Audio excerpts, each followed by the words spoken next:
Ajay court में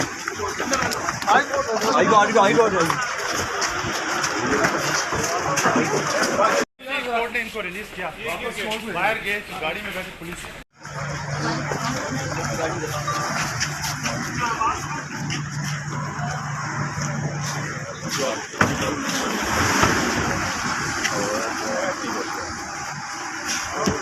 Ajay court में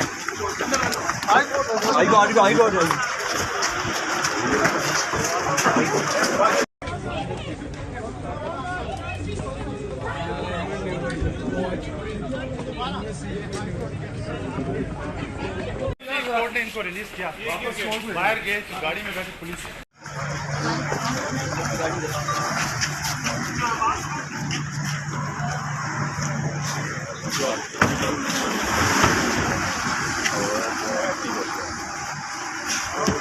Ajay court में